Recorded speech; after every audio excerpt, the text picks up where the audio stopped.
Mas eu quero começar falando que nós vamos falar um pouquinho nesses 3 dias, aliás, não só no contexto bíblico, mas eu quero trazer algumas informações também a respeito do que acontecia. Existe uma grande preocupação, uma grande dúvida, existem historiadores, existem pessoas, teólogos e tudo mais, que estudaram, que prepararam tudo isso, e isso é muito importante. Nós estudamos, fizemos teologia, tem uma série de textos, de material que nos ajuda a entender um pouco. Mas eu queria trazer também alguma coisa voltada, eu não sei se você conhece, se você tem um escritor chamado Pierre Barbet. Pierre escreveu um livro e ele vai falar sobre a crucificação de Cristo descrita por um cirurgião. Ele é um cirurgião, médico francês, cirurgião, e ele escreveu. É um livro bem pequeno, é um livro também tem 110 páginas, só para você ter uma noção. Eu li esse livro pela 3ª vez já, né, nos últimos 2 anos. Eu li pela 3ª vez. Li para fazer trabalho de faculdade, depois, em 2017, quando eu terminei a 2ª teologia, eu parei e depois eu deixei ele guardado e eu acabei lendo. Entre o ano passado e hoje, e esse ano, eu li mais 2 vezes. Então, eu li 3 vezes esse livro. É um livro que todas as vezes que eu leio, eu fico bastante impactado com tanta coisa. E a riqueza de detalhes olhando na visão de um cirurgião, de um médico. É muito legal que ele cita algumas questões a respeito de Lucas, que também era médico, né? E algumas palavras que Lucas vai usar tem muito contexto da medicina, por entender isso melhor. Então, nesses 3 dias, nós vamos falar um pouquinho a respeito disso. Tá? E o Pierre, ele é um cirurgião francês, como eu falei, e ao longo de mais de 2000 anos de história do cristianismo, foi o cristão que melhor estudou, dentro desse contexto, a crucificação de Jesus. Durante mais de 20 anos, Pierre estudou todos os aspectos da crucificação num ponto de vista, numa visão da medicina, para entender o que de fato aconteceu, se fosse um ser humano normal, se fosse uma pessoa comum como nós, o que aconteceria. E ele vai descrever tudo isso aí, eu não vou falar tudo sobre isso, mas enfim, mas ele também traz um contexto de estudo, ele é cristão, um contexto muito profundo na questão teológica, ele traz detalhes na questão histórica, antropológica, na arqueologia e na questão cirúrgica. Então todo o contexto ele vai estar trazendo e tratando. Sendo um médico cirurgião, ele vai pegar algumas coisas que você fala, cara, não é possível que fizeram isso. Tem momentos ali que você chora, tem momentos que você se arrepia de tamanha brutalidade que chegaram a fazer com Jesus naquela crucificação. Então, tudo isso que Jesus passou e sentiu, Pierre vai trazer numa visão mais no contexto que nós estamos hoje, para a gente entender melhor o que os textos bíblicos estão querendo trazer também, quando falamos da questão teológica. Então, o texto referência para nós é Lucas 23, onde vai falar sobre a questão do tema que nós vamos tratar. Julgamento, condenação e crucificação de Jesus é o primeiro tema dessa noite que eu quero tratar. Eu vou ler uma parte do texto e depois a gente vai discorrendo aqui. NVI é a linguagem que eu vou ler. Lucas 23, 1 diz assim: Então toda a assembleia levantou-se e o levou a Pilatos. E começaram a acusá-lo, dizendo: Encontramos esse homem subvertendo a nossa nação. Ele proíbe o pagamento de impostos a César e declara a ele próprio o Cristo, um rei. E Pilatos perguntou a Jesus: Você é rei dos judeus? E Jesus respondeu: Tu dizes. Então Pilatos disse ao chefe dos sacerdotes e à multidão: Não encontro motivo para acusar esse homem.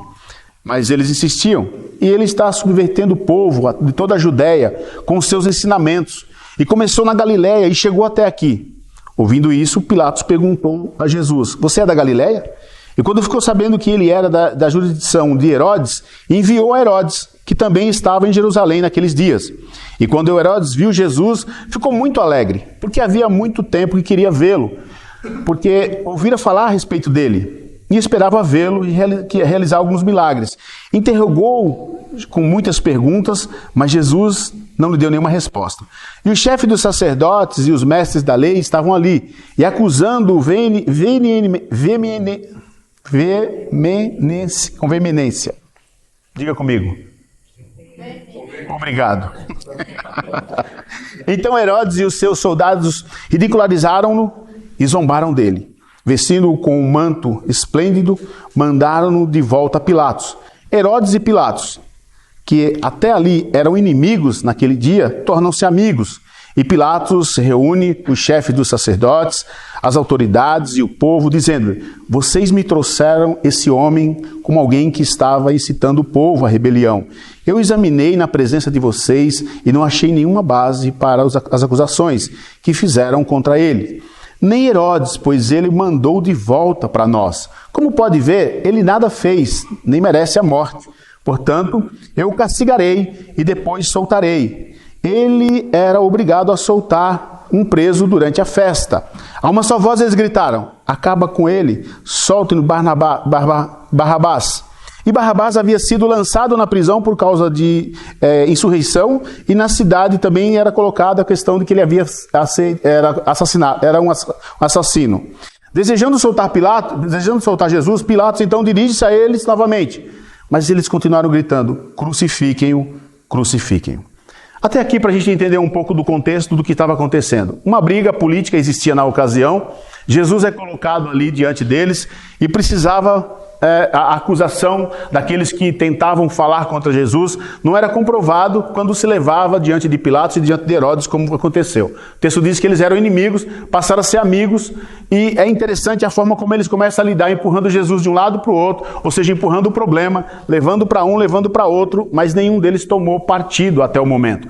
Mas o povo estava gritando, estava pedindo que soltassem Barrabás, um assassino, um homem acusado com provas e tudo mais, e crucificassem Jesus. Quando a gente vai ver todo esse contexto, e o texto continua relatando tudo o que aconteceu, nós vamos parar para tentar entender, numa visão de um médico, de um cirurgião, o que aconteceu aqui. Então nós vamos ver o texto, nós vamos lendo o texto, nós vamos entender o que aconteceu. Então, no contexto que eu gravei ontem, para passar, a primeira coisa que a gente precisa entender é que a crucificação era pavorosa para os romanos. Isso não era uma coisa que eles gostassem, era algo pavoroso, era assustador para eles, não era usado. Então, depois de um tempo, na época de Alexandre, aí o Grande começou então a se fazer, e aí apareceram algumas formas. Então, só para você ter uma ideia, Tito, o destruidor do Templo de Jerusalém, entre 1.100.000 judeus que ele mandou matar, que suas tropas mataram naquela época, 2.000 desses judeus foram crucificados. Então são situações que era comum acontecer por conta disso. Depois disso, na história, registra também que a rebelião de 70, depois de Cristo, os romanos chegaram a crucificar 500 judeus por dia. Naquela época, chegou-se logo em seguida a plantar, a ter uma floresta para pegar a madeira para fazer cruz. Tamanha era a quantidade de pessoas, né? Flávio Josefo vai descrever essas questões, vai listar muito bem a respeito disso. Então chegou-se um momento, por exemplo, em que foram encontrados 6.000 cruzes ocupadas em um único período, em um único dia no caso. Então era muita gente, acontecia isso de uma forma muito complicada, mas era, além de ser terrível, de ser detestável, era algo que era constantemente feito. Então todos os dias era um dia de crucificação, era essa a grande realidade. Uma outra coisa que eu falei ontem também sobre os tipos de cruz. Nós vamos encontrar alguns tipos que vai ser relatado, tanto na história quanto se nós pesquisarmos, vamos encontrar. Uma cruz, por exemplo, que aqui André foi crucificado em forma de X. Essa cruz aparece no século X e só depois no século XVI é que tem-se imagens, que tem informação a respeito dela. Mas ela existiu. Depois nós vamos encontrar uma cruz que ela era como um V, porém usada de ponta cabeça. Ela mostrada dessa forma, ela servia para ficar à beira das estradas, aonde os soldados que andavam com carros de 2 rodas paravam e descansavam sua lança. Eles colocavam ali. Passado um tempo, eles passaram então a usar esse tipo de cruz, a colocar as pessoas, a prender as pessoas nelas, e elas andavam pela rua sendo chicoteadas e com as roupas, vestes rasgadas, declarando o que elas haviam feito para estar naquela condição. Depois, passado logo um pouco tempo depois, veio uma questão que era, eles continuavam sendo açoitados, com as suas vestes rasgadas, porém não andavam mais, agora era um ponto fixo. Em seguida, eles lançam uma outra cruz, e essa cruz, a forma de um Y. Então, tinha uma madeira, depois ela abria, os braços ficavam abertos, a cabeça da pessoa era colocada na forquilha, e ali ela morria estrangulado. Então era uma questão que acontecia. Eles também não gostaram muito dessa ideia, porque a ideia era que o crucificado não morresse apanhando, tinha uma lei que dizia que ele não podia morrer apanhando, tinha que morrer na cruz.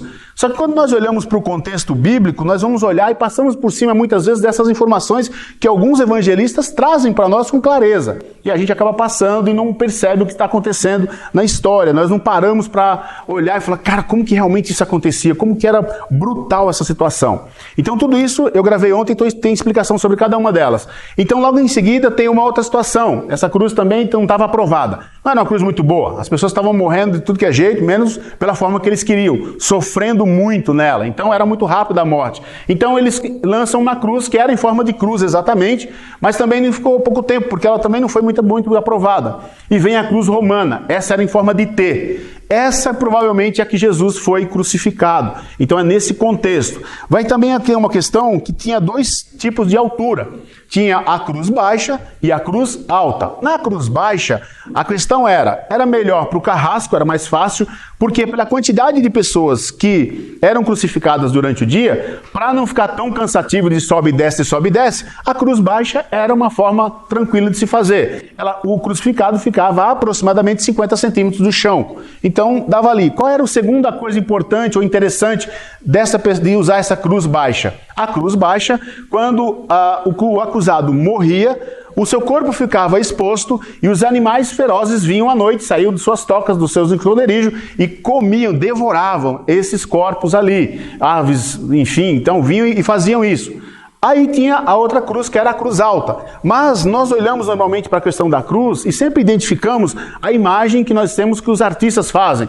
Jesus, por exemplo, carregando a cruz completa. Né? Aquela coisa absurda, de algo em torno de 2 metros, 3 metros de altura. Não é bem isso que, olhando os historiadores e as pessoas que estudaram na época, nos trazendo relatos de que acontecia. Então era uma cruz mais alta. E quem era colocado nessa cruz? As pessoas que normalmente eles queriam que ficasse em evidência. Pelo fato de Jesus ter sido colocado na cruz, no Calvário, que era um lugar já alto, alguns defendem que a cruz que Jesus foi colocado não era a cruz baixa, mas era a cruz alta. Mas esse alto, a ponto de que quando ele declara a respeito do caniço, que foi alcançado quando colocou a esponja com vinagre para ele, essa peça tinha aproximadamente 90 centímetros. Então um soldado de aproximadamente eu tenho 1,82 m, com 90 centímetros, levantando, você levanta mais de 2,5 m. Então não era um absurdo. Alguns defendem que na hora que apresenta isso, para provar que a cruz era mais alta que isso, teria sido feito isso uma pessoa montada. Muito bem, isso não é comprovado, porque o soldado que estava lá era um soldado de infantaria, não andava a cavalo. Ele era comandado por um centurião. Esse sim andava a cavalo, mas ele não pôs a mão para fazer isso. Então alguns historiadores vão trazer essas informações e a gente vai passando para tentar entender o que de fato estava acontecendo ali. Uma outra situação que também é bastante colocada e discutida é ver o condenado carregando a cruz completa, o que também não é uma verdade. Chamado de stips, essa era a parte que ficava fixada no chão. E existia uma quantidade enorme delas nos lugares já prontas. O que se carregava chamava patílulo, que ficava com os braços abertos, só aquela parte que vai aqui. Jesus com certeza carregou esse tipo de cruz também, não uma cruz completa como se vê arrastando por aí em algumas imagens. Então seria essa, os braços abertos e sempre preso com cordas, porque evitava-se que enquanto estivesse no trajeto, indo até o local, ou seja, de onde foi o julgamento, até chegar no lugar da crucificação, ele iria, lembre-se, apanhando, e as suas vestes eram sendo retiradas aos poucos, sendo rasgadas, para que eles fossem atingidos diretamente. O chicote, como vocês sabem, era feito de couro, tinha as suas hastes, vamos colocar assim, né, as suas correias largas e compridas, nas pontas chumbo, pedaços de chumbo, e também de pedaços de... ossos de carneiro, obrigado. Ossos de carneiro, estava na gravação. Ossos de carneiro. E quando batia, arrancava um pedaço da pessoa. A ideia de tirar a roupa era para que se tornasse uma coisa mais real, mais ali. Então era carregado. Então nesse momento, ele estando preso, não revidaria. Também evitava que ao caminhar, na caminhada até chegar no lugar, alguém invadisse a caminhada para tentar salvar essa pessoa. Então, preso daquela forma, ficava mais complicado de acontecer essas questões. Tudo isso nós vamos ver no contexto em que a história nos mostra. Então, são cruzes e são situações que às vezes a gente está acostumado a ver de uma forma, mas que na verdade não é bem assim. Para alguns de nós isso já é bastante comum, né? Para nós que estudamos, que fomos atrás, nós vamos encontrar essas questões. Então é tranquilo ver esse tipo de situação. Outra coisa, existia uma lei que não podia ter mais de 40 chicotadas ou chibatadas, né? Tinham dois tipos de situação também da cruz. o crucificado ser crucificado com amarras, com cordas, e também no caso de Jesus, com cravos, era o mais usado. No caso dos cravos, carregando, ele ia amarrado, mas ao chegar perto do stipit, onde iria colocar, onde ele ia subir, ele era obrigado, se é com corda, prende-se, ele é pendurado, içado numa corda e puxado, engancha-se lá, amarra os pés, beleza, fica ali. A questão daqueles que eram pregados, eles eram deitados de costas no chão, pregavam-se as mãos, esticavam-se e pregavam-se, e aí sim, depois disso, levantavam, imagina a situação. E aí, se ele pesasse até 130 quilos, ele era amarrado, içado, né, de costas, enroscavam-se lá a parte do patíbulo, e dali, então, é que pregavam-se os pés. Essas são as questões. É tudo muito brutal e é real, porque a gente sabe que isso acontecia, isso realmente tem relatos e tudo mais do que acontecia, do que se passava. Quando nós olhamos para a crucificação, nós vamos pensar no contexto e muitas vezes, como eu falei, nós vamos cantar, nós vamos romantizar uma coisa que era simplesmente terrível de você assistir. E o povo ia para assistir. Uma outra coisa que é falado, que talvez no dia que Jesus foi crucificado, foi um dia que se fechou e foi o único evento acontecido. Não, era um dia normal de crucificação. Tanto é que ao crucificá-lo já tinha 2 pendurados lá quando ele chegou. Essa era uma das questões. Então tudo isso nós vamos olhar e ver e entender que tem uma história brutal por trás de tudo isso. E o que eu quero trazer nesses 3 dias é a respeito da gente entender de fato. Porque hoje, infelizmente, nós vivemos um evangelho fácil. Perdão de falar dessa forma, mas um evangelho Nutella. Porque a gente não quer sofrimento. Nós queremos o Deus que nos dá as coisas. Nós queremos um Deus que responde às minhas orações, aquilo que eu peço, que é bom para mim. Quando a gente fala que nós seguimos um mestre que passou por tudo isso e que isso foi por amor a nós, sabendo que nós somos pecadores e em alguns momentos nós ainda vamos contra Deus, cara, é muito complicado olhar para isso. Quando nós clamamos por alguém, ou como eu falei no último domingo, falando sobre quando a maioria das pessoas na época esperavam que viesse um rei, mas que viesse para lutar com espada, e não aquele que fosse mudo para o madeiro, é muito estranho ver isso. Nós seguimos um mestre que foi crucificado. Nós seguimos um rei que sim se posicionou como rei, mas veio para a terra para habitar entre nós e mostrar que é possível, para nos mostrar o caminho. Essa é a questão que nós não entendemos. Por isso, muitas vezes, quando oramos, nós oramos dando ordens para Deus do que Ele deve fazer a nosso respeito. Por isso, muitas vezes, quando nós oramos para Jesus e chamamos Jesus de o cara lá de cima, e muitas vezes, tipo assim, sem entender o que de fato aconteceu para que eu e você estivéssemos aqui. E eu queria que você entendesse um pouquinho a respeito disso. Então são algumas questões que a gente pode tratar, conversar daquilo que aconteceu de fato lá. Então é necessário um motivo para que ele fosse crucificado. Nós lemos o texto e vimos que ficou, vai para o Herodes, vai para Pilatos, eu não vi nada, eu também não vi, você também não, e fica aquela coisa. Até que alguém levanta e fala assim, então, ele está se intitulando rei. Ah, então peraí, rei? Então, você é o rei dos judeus? Tu dizes. Até aí ele falou, não, realmente não tem como mostrar. Porém, vem uma frase brutal que Lucas vai falar no capítulo que lemos, 23, um pouco para frente, ele vai falar exatamente a descrição de que olha assim e fala assim, então, ele está se declarando rei, Pilatos. E você não está fazendo nada. Por acaso você está desafiando, você não está respeitando o imperador? Não está respeitando César? E aí, como alguns estudiosos dizem, a própria voz satânica vem e aí vem aquela coisa acende, falar, opa, ficar com o imperador não. Então tá bom, então vamos fazer então isso aí. A ideia aqui também que foi dado e foi falado pelo menos 3 vezes foi citada, né? Vamos açoitá-los e soltá-los. Vamos puni-lo e soltá-lo. A ideia era soltar Jesus, não era crucificar, mas veio esse momento maligno. Nós sabemos que biblicamente tudo isso faz parte de um projeto de Deus, de um plano de Deus. Nós estamos tirando e descaracterizando isso, ok? Mas só para a gente entender o outro lado, o lado perverso, o lado humano, o lado de uma questão de rei ou de política, enfim, que chega e fala assim, não, aí não, rebelião contra César não. Está falando que eu sou rebelde contra César? Não, então vamos fazer o seguinte, vamos resolver. Como resolvemos? Solta Barrabás e crucifica Jesus.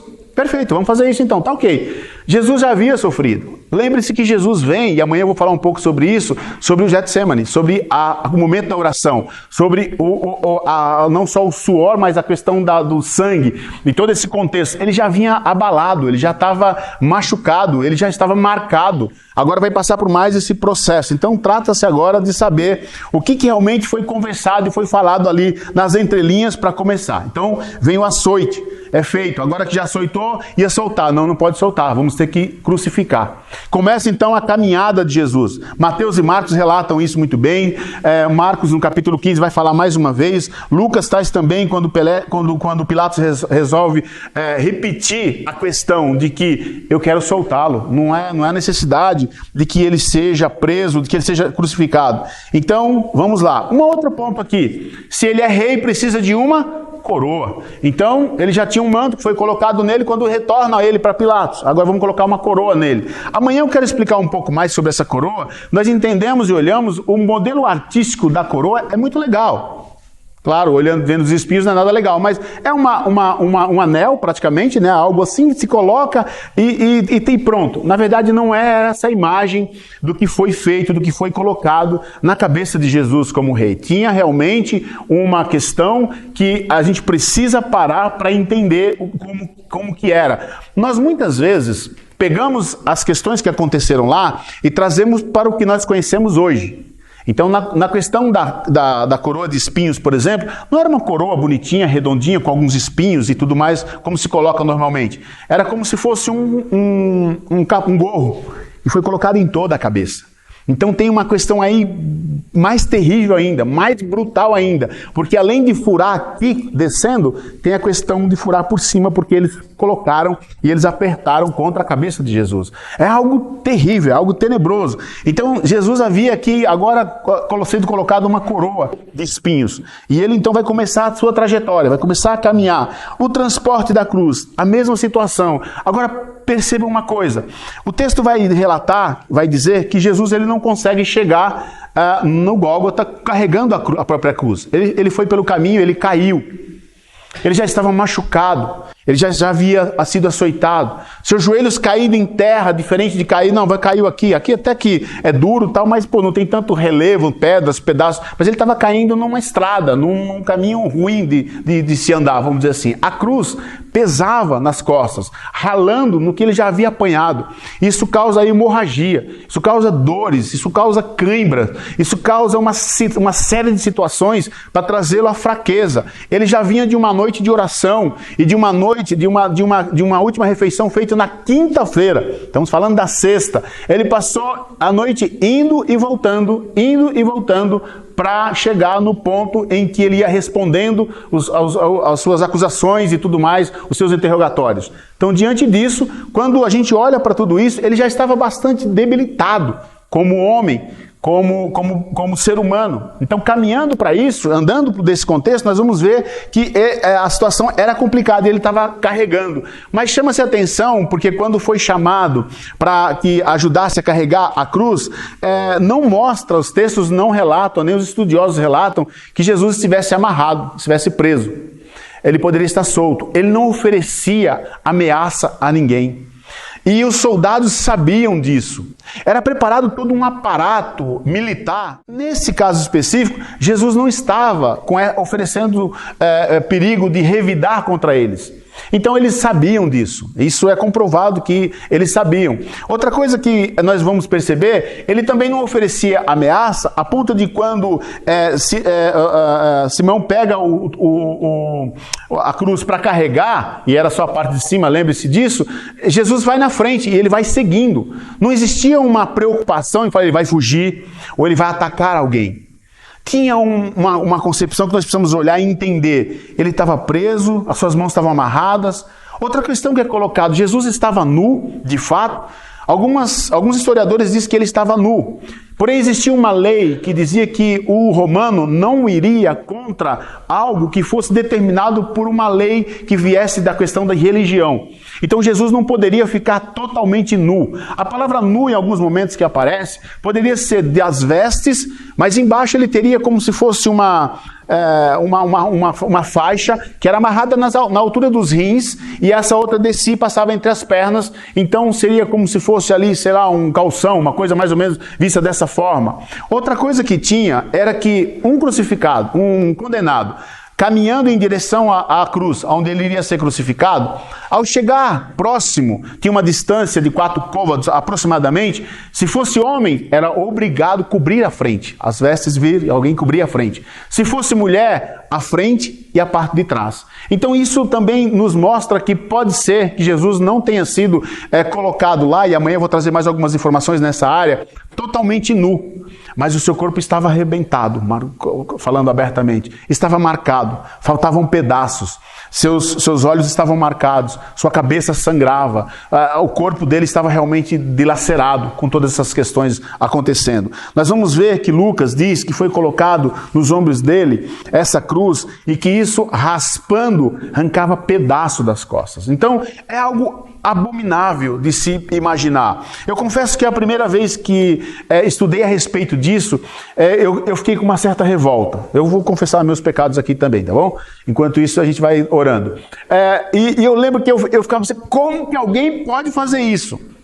Quando você é um novo convertido, e eu comecei a estudar isso logo nas minhas primeiras semanas de conversão, eu entrei num estudo que tinha na igreja onde eu me converti, e eles falavam exatamente sobre essas questões. E quando a menina, eu lembro até hoje, ela começou a relatar sobre isso, aquilo me deixou com uma raiva. Eu era um novo convertido, apaixonado por Jesus, mas que carregava assim, não é possível. Eu odeio Romano. Não, calma, não são esses de agora, era da época. Senão você vai querer, eu vou para Roma, eu vou me vingar. Eu vou lá fazer alguma coisa. Eu olhava para isso e falava assim, cara, com o passar do tempo, você começa a ler e começa a achar normal. Faz parte, Jesus foi crucificado. Mas de fato, nós como cristãos, nós damos a devida importância ao que de fato aconteceu lá? Sabe, irmãos, eu tenho andado, visitado pessoas, lugares, igrejas e famílias e tudo mais. E a nossa conversa, ela vai sempre de encontro ao que nós estamos vivendo de cristianismo hoje. E quando eu orei há uns 2 meses atrás, pedindo ao Senhor que me desse uma direção para esse tempo, e quando veio a programação da liderança dizendo, vamos fazer culto unificado, eu levantei a mão e falei, pastor, eu gostaria que não. E ele falou, então tá bom, então não vai ser unificado, todo mundo junto no domingo? Eu falei, não, porque eu tenho no coração em trazer essa reflexão de sexta, sábado e domingo, não importando quantas pessoas vêm na sexta, quantas pessoas vão vir amanhã, eu não estou preocupado com isso, aonde vai chegar o vídeo, a questão não é essa, a questão é nós entendermos que datas como essa não podem passar simplesmente como um dia que a gente come bacalhau. Não pode passar simplesmente como domingo a gente vai comer de novo lá uma mesa farta, ou talvez um chocolate, alguma coisa nesse sentido. Não pode ser alguma coisa como mais um feriado prolongado. Nós temos que entender que se nós não nos prepararmos e não ensinarmos as gerações a respeito disso, isso se perde. Porque como eu disse, como novo convertido eu lia e me revoltava, com o passar do tempo eu lia e achava interessante. Você começa a achar, é interessante. Nossa, mas quando você começa a ler os detalhes e a ver, e quando você pega a Bíblia, hoje eu estava conversando com o Gilson, e a gente estava falando, né, quando você começa a chorar lendo o texto de Antigo Testamento, aí você fala, cara, alguma coisa está acontecendo comigo. Porque às vezes eu lia muito e eu falava assim, não, eu não consigo entender alguém que lê o Antigo Testamento e chora. Deve ter alguma situação que eu não consigo entender ainda. Depois, quando eu comecei a chorar, eu comecei a entender que alguma coisa estava faltando em mim. Então, quando a gente começa a se deparar com textos como esse e falar assim, aquele a quem eu adoro sofreu uma morte absurda, sofreu uma violência terrível para que eu estivesse hoje aqui. Eu moro em um país livre, onde eu posso entrar numa sala como essa e tem uma galera ensaiando um outro culto aqui, e tem um culto de oração acontecendo lá na frente, e ninguém vai chegar aqui e falar, vamos cercar lá e vamos bombardear porque eles estão adorando a Cristo. Nós moramos em um país livre. Eu não tenho como olhar para um texto como esse e falar assim, cara, é simples, hoje é mais uma sexta-feira, em que a gente come bacalhau, como eu falei, ou escondidinho. Não é mais uma sexta-feira, ou que tem um feriado prolongado. É o dia que, para o calendário, que nós respeitamos exatamente esse contexto do calendário, que representa algo tremendo na vida da igreja de Cristo Jesus. Para aqueles que entendem que Jesus veio para trazer salvação para as nossas vidas. Ele é rei. Essa semana toda eu fiquei lembrando de um texto e lembrando de uma colocação de 2 domingos atrás, quando o pastor Paulinho falou da entrada no ambiente. Eu citei lá a questão disso, a entrada em um ambiente. Como que nós entramos na presença do rei? Como que nós entramos na presença de Deus? Como que nós nos deparamos com um texto como esse e saímos do outro lado falando assim, não, onde é que vai ser a festa agora? Sabe, olhar para tantos textos e tantas imagens que a gente já viu hoje na rede social, já começaram hoje, o túmulo está vazio, ele não está mais lá, ele não está lá, e isso e aquilo, é tanta coisa. Mas e o viver isso na nossa vida, no nosso cotidiano? As pessoas que nos cercam no dia a dia, na nossa caminhada, na empresa, na faculdade, na rua, nos vizinhos, no mercado, no açougue, na feira, como elas nos veem como cristão? Como elas olham para nós? Cara, esse é o tipo de palavra que as pessoas não gostam de ouvir, quando somos confrontados de como vivemos uma vida no cristianismo. Porque hoje está muito fácil ser cristão. Eu passei boa parte da tarde hoje conversando sobre teologia. Eu e o Gil estava junto. O Gil, ele causa essas coisas. E a gente passou conversando sobre teologia, sobre vários textos. E quando a gente se depara com algum texto, fala, olha isso, olha o que foi falado, olha o que está escrito aqui. Isso é para a nossa vida, isso é para hoje, isso é para que a gente possa viver. Isso nos traz esperança. Jesus sofreu tudo isso e não reclamou. Jesus sofreu tudo isso e não disse assim, mas eles vão chegar lá na frente, eles não vão entender nada, e vai passar um tempo que eles vão esquecer que tudo isso aconteceu. Eu espero que não seja isso que aconteça entre nós. Eu espero que a gente possa refletir sobre tudo que o Senhor fez na nossa vida. A altura da cruz, como eu falei, nós vamos olhar e nós podemos ter ideia do que aconteceu. Por isso que quando eu falei que ia falar um pouco para frente a respeito desse caniço, ele tinha aproximadamente 90 centímetros. O nome dele dado a ele é Isso, e esse Isso com 2 S é dardo ou pilum, que era a linguagem hebraica usada para esse caniço. Então ele tinha aproximadamente 90 centímetros. Esse soldado com essa peça na mão, ele levantando, como eu falei, alcançaria no máximo aí em torno de 2,5 metros aproximadamente. Um homem que estava sofrendo, um homem que tinha sido amarrado, um homem que tinha sido açoitado, um homem que recebeu as chibatadas, as acusações, os xingos e tantas coisas. Uma outra coisa que acontece nessa caminhada, eram 40 chibatadas também por conta da lei, não podia passar de 40. E a conta era 40 menos 1, 40 menos 2, 40 menos 3 e assim sucessivamente, até chegar. Então imagina, aquelas marcas, aquele chicote batendo com chumbo, com pedaços de chifre, arrancando pedaço de alguém inocente e de alguém que caminhava sem ofender ninguém. Hoje a gente sente uma dor na unha e já começa a criticar. Hoje alguém pisa no nosso calo, no nosso pé no metrô, a gente já quer virar o cotovelo. O que fazer quando nós olhamos para essa cena e dizer, nós seguimos Jesus? O que o mundo olha e diz assim, cara, você segue Jesus mesmo? Realmente você sabe do que significa seguir Jesus? Então, olhar para isso, nós vamos olhar para um homem que foi para um lugar, para um madeiro, sendo pendurado no alto, para ser exposto, para que todos vissem, para servir como história eterna nas nossas vidas. Que mestre é esse que nós resolvemos seguir, que não tinha para cada um de nós uma espada e falou, vai lá e faz com as suas próprias mãos? Que mestre é esse que nós seguimos e que a gente vê tanta barbaridade, como essa semana mesmo vimos com crianças, e alguém diz assim, alguém precisa ir lá e perdoar. Quando 98% sem medo de errado do resto do país está dizendo, tem que ir lá matar esse cara. As questões, queridos, é que essas coisas só dói quando elas estão perto de nós ou quando são em nós. Quando são nos outros, a gente é o primeiro a decidir. Mas a gente esquece que a gente representa o reino de Deus. Nós esquecemos que nós somos a resposta para o mundo caído. Nós esquecemos que as pessoas vão olhar para nós primeiro e falar, vamos ver o que os cristãos vão fazer primeiro. Qual vai ser a atitude deles? Por isso, trazer uma mensagem como essa não é uma coisa muito agradável. Porque nós gostaríamos de estar recebendo assim que Deus vai dar a vitória. E que você vai ganhar isso, você vai ganhar aquilo. E na verdade não é bem assim que as coisas funcionam. Porque nós não gostamos de sofrer, nós não gostamos de falar de coisas ruins, nós não gostamos, do texto que fala que no mundo tereis aflições, a gente já fala, Deus me livre, vamos bater na madeira 3 vezes porque eu não quero isso sobre a minha vida. A gente precisa repensar cristianismo. A gente precisa repensar o nosso chamado. Nós precisamos repensar a nossa vida. Porque Jesus não forçou ninguém a segui-lo. Mas ele disse que aquele que quisesse vir, lançasse fora a sua cruz e viesse e me siga. Nós resolvemos seguir, e aí tem muitas questões que a gente pode falar nos dias de hoje, porque virou moda. Nós vamos para a igreja porque é um lugar bacana. Nós vamos para a igreja porque é um lugar de entretenimento. Nós vamos para a igreja porque ela me oferece um bom café. Nós vamos para a igreja porque depois a gente vai sair para celebrar, para comer alguma coisa. Qual é a verdadeira razão de que nós vamos à igreja?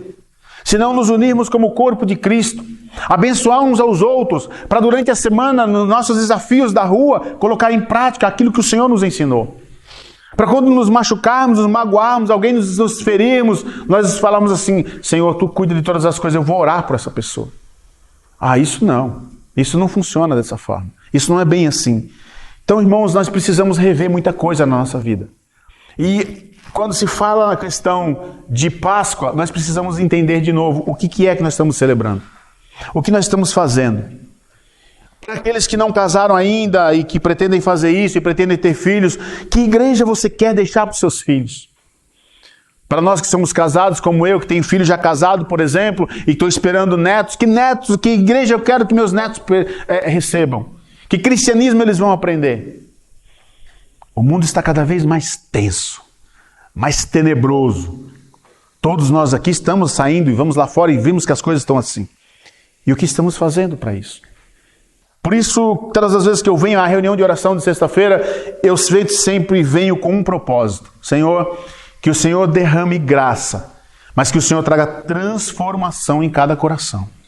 Que o Senhor traga a Tua presença de uma forma, não para a gente sentir algo legal, mas que venha nos transformar e arrancar de dentro de nós o orgulho, as questões de domínio, de coisas próprias, de querer para mim, do eu, do ego, daquelas questões sejam tiradas para que o Senhor reine em nós.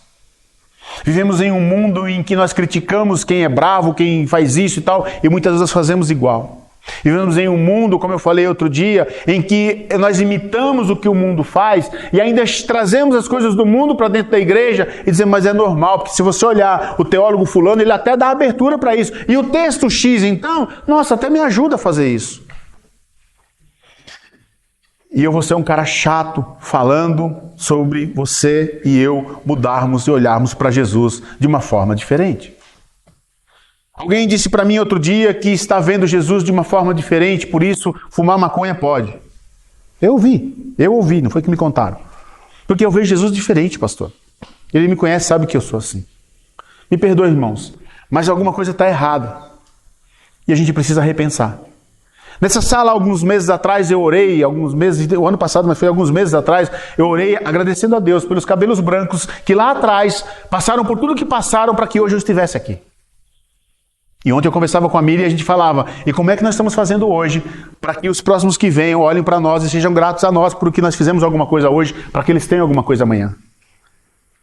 Eu olho para essas questões e eu fico abismado, porque nós passamos por cima de algumas datas que são importantíssimas para o calendário cristão, e nós não olhamos mais para isso. Eles fazem parte de mais uma jornada. Então nós vamos olhar para algumas questões e vamos ver que Jesus, ele foi para a cruz com um propósito e por um propósito. E quando ele disse assim, se possível, Pai, afasta de mim esse cálice, não foi afastado. E ele falou, então, que se cumpra em mim, então vamos. Mas nós estamos falando assim, se possível, afasta. Não vai afastar? Então eu mesmo vou me afastar. Afasto-me eu mesmo. Essa é a grande questão do cristianismo de hoje. Por isso ir para a cruz, e a cruz que como foi colocada e apresentada para nós hoje, olhando o contexto que Jesus passou, é complicado demais, é terrível. Jesus não precisava passar por essa cruz, é o que nós vamos falar. Jesus podia ter feito assim, as coisas terem mudado. Deus fez tudo através da palavra, então ele podia ter lançado uma palavra e mudava tudo. Mas não, precisava ter o sacrifício de alguém puro, de alguém que não pecou, de alguém que era filho de Deus, que deixou o seu trono e veio para nos salvar, para nos trazer palavra de salvação. E aí ele vai para a cruz. E a cruz, pelo que os estudiosos falam, foi a forma de ter, que era a cruz romana, a qual ele foi crucificado. ao qual o seu sangue foi derramado, ao qual depois de sofrer tudo aquilo, ele é colocado lá, e diante do contexto que estava ali, das pessoas assistindo tudo que estava acontecendo, alguém ainda vira e fala assim, acho que esse homem era filho de Deus mesmo. Como é que as pessoas nos veem? Após passar por uma situação terrível, elas falam assim, nossa, esse cara realmente é cristão. Poxa, essa mulher realmente, olha, de verdade. Ou elas falam assim, eu sabia, não vai aguentar. Porque nós estamos vivendo um evangelho fácil. E o evangelho é simples, mas não é fácil. O evangelho é poder de Deus para o que crê. Mas o evangelho de Deus é sério. E para isso a gente precisa ser diferente. Por isso precisamos ser diferente de tudo que a gente vê. Por isso nós vamos olhar e ver os estudiosos preparando e entregando e trazendo material, e nós vamos olhar e falar assim, cara, alguma coisa está errado. Porque a gente ainda fica dentro de nós querendo que esse rei que nós seguimos seja alguém em que nos dê uma espada para a gente cortar a outra orelha lá do soldado. Nós não estamos querendo olhar para um Jesus que sofreu tudo isso, que foi para a cruz e que passou por tudo isso calado. Nós queremos falar alguma coisa, eu tenho que ser o último a falar. Eu tenho que dar minha palavra final. Eu tenho que dizer, após você falar, eu tenho que falar, eu tenho que dizer a minha parte. Vivemos um evangelho, como eu disse, infelizmente, fácil demais. E por isso, chegar diante desse contexto que vivemos hoje, nós vamos olhar e falar assim, cara, tem alguma coisa errada. Os cravos que foram colocados em Jesus, alguns historiadores falam se foram 4, foram 3. Na maioria que se fecha num contexto que seriam 3. Os pés cruzados um sobre o outro. Perfurado. Para alguns estudiosos, na questão da cruz, algumas cruzes, a gente vê em alguns crucifixos por aí, uma cruz que tem um suporte, onde os pés ficariam em cima. Isso dava apoio para que o crucificado, lá, quando começasse a arrear o corpo, ele tivesse preso em cima daquilo. No caso de Jesus, é comprovado que não teve aquilo. Foi direto, pendurado simplesmente pelos cravos, o corpo sendo impulsionado para baixo, as questões sendo cada vez mais complicadas, difíceis de respirar, de viver, e ele estava ali calado. Todo o contexto que os romanos queriam ver em Jesus morrer e passar, estava diante dos olhos deles agora pendurado, e um homem de cada lado, um que entendia um propósito e o outro que estava questionando o que estava acontecendo. Ao ponto de chegar no contexto de que fala assim, não, agora não tem mais jeito, agora as coisas não tem mais o que resolver, agora complicou de vez, agora já era. E onde estavam os discípulos? Que tantas vezes viram milagres, que tantas vezes viram Jesus falar, curar, restaurar. Onde eles estavam? Nós muitas vezes nos colocamos como os discípulos. Em grandes ajuntamentos nós estamos lá. Mas quando a coisa aperta, a gente fica olhando de longe. De verdade, irmãos, essa não é a palavra que a gente gosta de ouvir. Mas é a palavra que nós precisamos ouvir, porque eu acredito que Deus está levantando um exército poderoso de oração, e eu acredito que a reunião Caçadores de Deus é um dos lugares onde Deus vai avivar muita coisa, não só nesse bairro, nessa igreja, mas nessa cidade e nessa nação. Todas as vezes que eu venho aqui, eu lembro de encorajar você que vem sempre a continuar, mas a continuar sério. Porque eu disse aqui outro dia e uma pessoa me procurou depois e falou assim, pastor, não é a primeira vez que você fala isso dentro da igreja, e eu acho pesado demais quando você fala isso. Eu disse assim, o diabo está vindo assistir culto, irmão. Aí acham pesado demais quando eu falo essas coisas, mas é uma realidade. E nós precisamos estar preparados, revestidos de oração, de cobertura espiritual, de pessoas que orem, que protejam, como a gente costuma falar dentro do contexto de liderança, um protegendo as costas do outro, um guardando as costas do outro, mas vamos juntos saquear o inferno para o reino de Deus, para Jesus. Eu creio, e quando eu fico triste, quando eu chego em alguns lugares, quando eu olho hoje, por exemplo, para a intercessão da nossa igreja, 99%, sem medo de errar, são mulheres. Mas eu louvo a Deus quando eu chego na reunião de sexta-feira de oração, eu vejo homens e mulheres, jovens, adultos, crianças, todo mundo disposto a colocar-se diante de Deus. Mas eu quero dizer para você que tem vindo, que tem orado, que tem se posicionado, que tem se colocado, só vai piorar. Mas ao mesmo tempo que piora, melhora. Porque o Senhor se agrada e é o Senhor que nós precisamos adorar, é a Ele que nós vamos render graça, é a Ele que nós vamos. Eu tenho visto uma geração, nesse tempo, se levantando em oração, coisa que fazia tempo que eu não via. Por isso eu sou um incentivador, um encorajador de você estar aqui de sexta-feira orando. Porque quando eu lembro, lá atrás, quando eu começava a vir para cá, quando eu vinha muito de madrugada para cá, 3h30, 4 horas da manhã, normalmente 3h30, 4 horas, que eu via os cabelinhos brancos chegando, às vezes de carro, às vezes o táxi trazia, e pessoas chegando mesmo a pé aqui, aparecendo aqui, para começar o culto da madrugada e começava a orar. Eu falava, meu Deus do céu, eu estava passando por aqui, eu era um simples mortal, eu vinha pegar minha prancha para ir surfar. Né, Carlão? Você vinha comigo, vai. Então... Nós estamos juntos. E a gente às vezes ficava olhando e falava assim, caramba, mano, vocês estão vindo orar, a gente tem que surfar. Mas glória a Deus, uns horas a gente surfa, depois a gente ora e eles descansam e amém. E um dia o pastor Daniel falou, eu falei, pastor, é impressionante, né? Ele falou assim, essas são as colunas da igreja, pastor. Uma igreja sem oração, ela não sobrevive. Eu falei, uau! E aí a gente começa, e a gente vai, e como eu falei, essa reunião já cresceu, ela já esteve dentro de um contexto do templo menor, porque não cabia numa sala, e ela foi, ela diminuiu, e ela aumentou, mas sempre alguém levantou essa bandeira há mais de 20 anos que essa reunião existe. Por isso chegar hoje numa sexta-feira como hoje e falar uma palavra como essa, talvez não seria a melhor palavra que a gente pudesse, mas é uma palavra de encorajamento, irmão. De que Jesus morreu por mim e por você. E que está confirmado e comprovado de que se nós estamos aqui, acreditamos nisso e entendemos isso, nós vamos levantar essa bandeira no nome dele. E independente de placa de igreja, nós vamos declarar o reino de Deus. Porque não é sobre placa, não é sobre pastor, não é sobre igreja, é sobre reino, é sobre amor, é sobre Ele e Ele nas nossas vidas. Por isso eu quero te encorajar a continuar, a não desistir. Então, sempre que você puder, faça isso. Encoraje alguém. Esteja orando. Eu amo, porque nem sempre eu consigo estar, mas todas as informações eu sempre recebo. Eu estava falando para a Miri, às vezes no final, quando vem a foto geral, eu falo, olha, fulano estava lá. Puxa, ciclano, olha a pessoa que não estão vindo. Porque estão orando. Esse é o poder de Deus que vem sobre as nossas vidas quando nós oramos, quando nós lemos, quando nós nos posicionamos diante de Deus. É sobre isso. Um outro problema... E quando eles falam sobre a questão de 2 ou 3 pregos, é comprovado pela maioria dos estudiosos que realmente só foram 3 pregos que foram pregados que sustentaram Jesus. Alguns defendem essa questão, existem algumas pessoas que falam do 4º, mas em nenhum momento é encontrado um documento oficial que mostre que teriam sido 4, então provavelmente foi 3. Isso torna a dor mais cruel ainda e os pés mais marcados ainda, porque cruzados tinha que se sustentar e por isso a grande quantidade, segundo Pierre, de câimbras que ele deve ter sentido antes de morrer.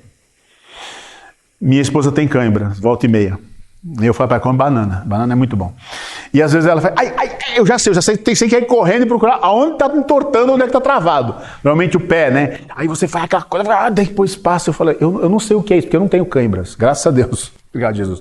Então assim, mas volta e meia eu faço isso, eu corro para fazer isso. Eu imagino. E quando eu comecei a ler sobre câimbras, eu fiquei horrorizado com o que isso pode causar. Com o que pode fazer. E chega uma hora que Pierre fala que, em determinado momento, ele tinha cãibra em todo o seu corpo, por causa das dores, por causa da posição que estava. Nós sentamos em uma cadeira como essa, por exemplo, e passa 40 minutos, uma hora a gente já está meio se arrumando, está virando para cá, está querendo ficar ali, a gente fica de pé, está mandada tal. Imagina pendurado, onde todas as suas forças estão sendo pressionadas para baixo, tensionadas para baixo, e o sangue está descendo, e você está perdendo. Imagina a sede, perdendo sangue, suando, tudo que passou, o desespero. Qualquer um de nós teríamos gritado e falado assim, me tira daqui, mano, estou fora desse negócio. Mas ele estava lá. Então nós vamos ver sempre uma questão sempre muito tensa acontecendo, mas Jesus sempre no controle das coisas. Sempre entendendo, Senhor, Pai, seja feita a tua vontade. Se o Senhor determinou assim, então amém, estamos juntos, vamos em frente.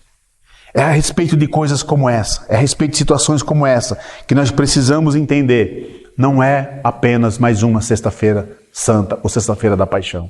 Não é apenas mais uma Páscoa. Cada dia que passa é um dia a menos para a volta de Jesus. Como é que estamos?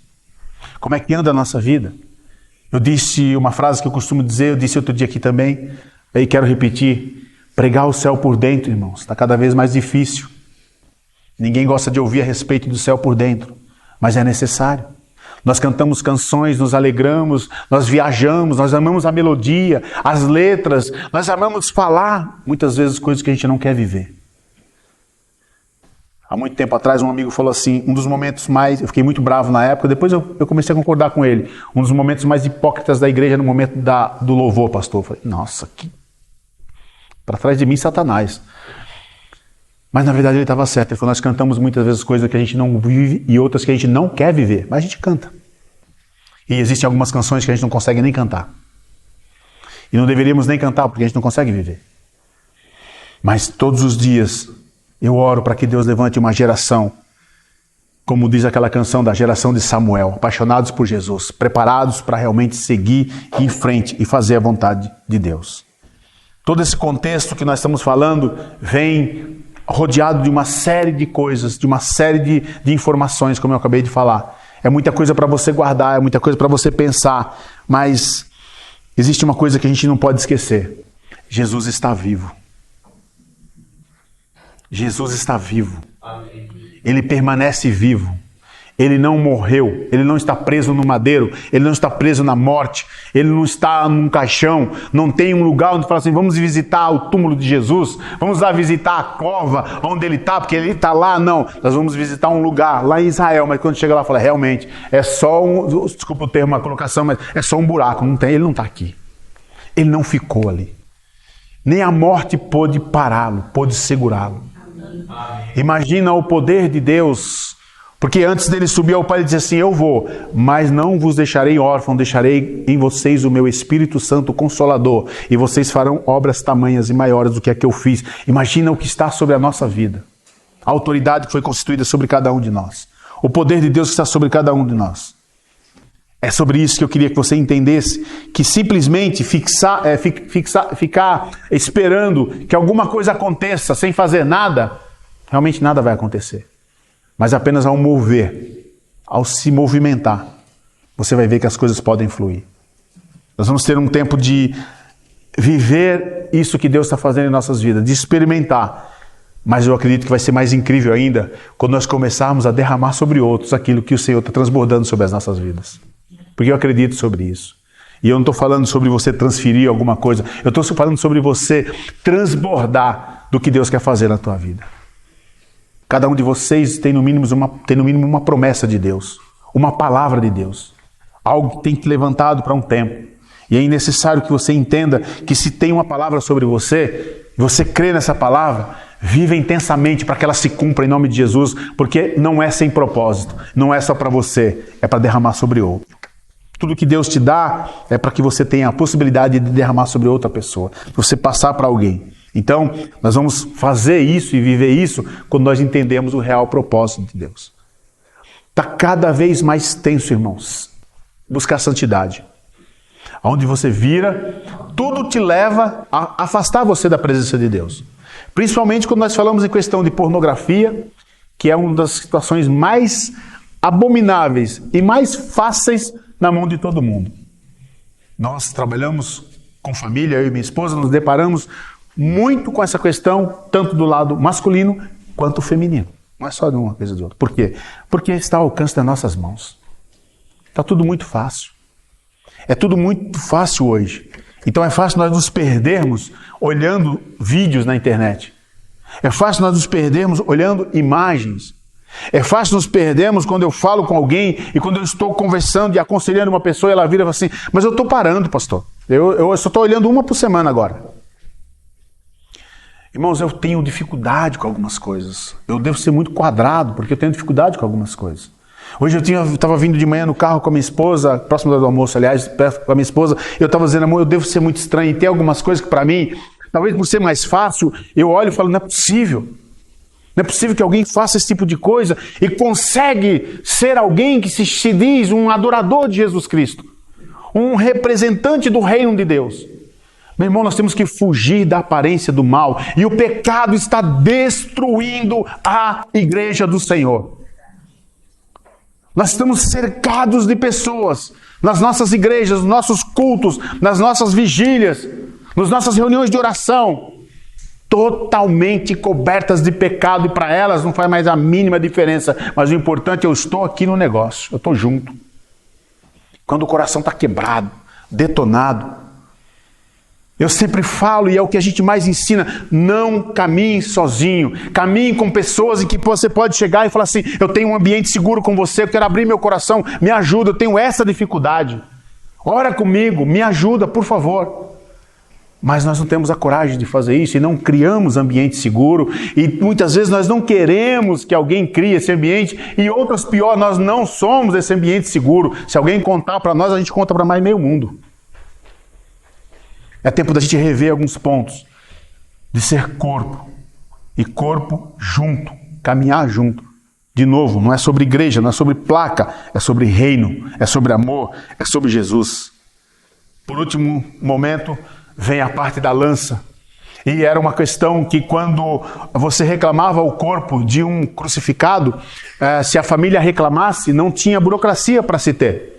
Se fosse, por exemplo, alguém que não fosse reclamar do corpo, ele ficava ali, a cruz baixa, como eu falei, os animais devoravam.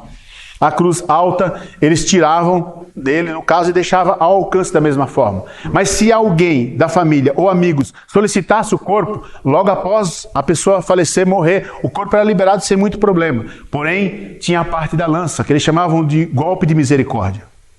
Tinha que ser feito. Era uma forma que tinha que ser feito, mesmo que falando, já morreu, está morto, que era o caso de Jesus. Não, tem que furar para ver. E aí perfurava-se. Essa perfuração, Pierre estuda que automaticamente ela atinge o coração. E essa perfuração era de uma forma em que ela perfurava, e se tivesse vivo morreria, se tivesse morto já estava ali, acabou. Isso confirmava se podia descer o corpo da cruz, se podia tirar dali. Na questão que foi feita com Jesus, não foi diferente. Porém, existe uma grande diferença, que foi quando foi furado, saiu sangue e saiu água. Eu não vou explicar sobre isso hoje, amanhã eu vou explicar sobre isso, o porquê diante do quadro da medicina, como que é explicada essa questão. Em nenhum momento, volto a falar, eu quero descaracterizar ou mudar o que as escrituras sagradas dizem, mas é para a gente ter uma noção também nessa questão, como um médico, um cirurgião falando a respeito disso. Então, acontecer isso era comum, era normal. Por isso, muitas vezes, mas qual a necessidade tinha que se fazer? A questão era uma questão que tinha que passar e tinha que acontecer. Uma outra coisa que nós vamos conversar amanhã é sobre a rapidez na morte de Jesus. Pilatos fica assustado quando chegam para ele e diz que está consumado, já terminou. E ele pergunta, faz tempo que ele morreu? Porque para eles foi muito rápido. Pela medicina ele também vai dar um relato do que realmente poderia ter acontecido, olhando-se para um ser humano comum. Volto a falar, o que poderia acontecer diante do que eles passaram ali, do que ele viveu naqueles últimos tempos. Então, diante de tudo isso, o julgamento, a condenação e a crucificação de Jesus tem uma série de situações que nós podemos pegar, baseados com o texto bíblico e também com o que os historiadores e os estudiosos falam, e trazer para o dia de hoje. E colocar em prática e falar, cara, quem realmente foi Jesus? O que de fato aconteceu? Qual que é a relevância de saber o que passou Jesus? O homem que nós dizemos ser mestre das nossas vidas. É importante saber. Estive com um pastor ontem almoçando que me ensinou, no início da minha conversão, foi um dos caras que mais cuidou, caminhou comigo, me ensinou muita coisa que eu sei. Na época ele era evangelista. E um dia, por ele trabalhar, por ele ter empresa, ele disse assim, ele trabalhando, me ensinando sobre a questão de vendas, ele disse assim, cara, eu vou te falar uma coisa, nós temos o melhor produto e nós não sabemos vender, porque nós não conhecemos o produto que nós temos. Eu fiquei pensando, falei, caramba, que louco, né? E eu fui falar isso com um amigo, ele falou assim, você está louco? Você está comparando Jesus a um produto? Onde é que você está? Você está com a cabeça? Aí eu fiquei quieto. Aí eu entrei na Nestlé depois de algum tempo. E quando eu cheguei lá, me levaram no ponto de vendas e falou assim, você conhece os produtos da Nestlé? E eu disse assim, conheço, claro. Você sabe de verdade? Você vai trabalhar com essa linha. Tem dinheiro aí? Eu falei, tem. Pega um cestinho lá. E a pessoa foi comigo e falou, compra esse, compra esse. Compra esse, e eu saí e falei, meu Deus, cheguei em casa com uma compra, só de produto da Nestlé. Minhas pessoas, o que aconteceu? Você entra numa empresa, traz todos os produtos. Ele disse assim, vá para casa, prove cada um deles, leia o rótulo de cada um deles, porque você vai trabalhar com esse produto, você vai vender esse produto, e esse produto que você vai vender é o que vai te sustentar, e é o número que a gente precisa dentro da companhia. Eu trabalhei 13 anos lá, era responsável por 75 toneladas por mês de iogurte, só iogurte. Era o único produto da Nestlé que eu trabalhava, e requeijão, mas requeijão era muito pouco, porque precisava conhecer o produto. Aí eu entendi o que aquele homem quis dizer. Quando eu não conheço Jesus, eu não tenho como apresentar. Eu não conheço. Quando eu conheço o superficial, eu apresento o que eu sei. Aí você fala, beleza, vamos lá. Quando nós estamos na época de que tudo tem que ser para já, nós olhamos só o resumo. E não vamos a fundo para ver de fato o que acontece. É sobre isso.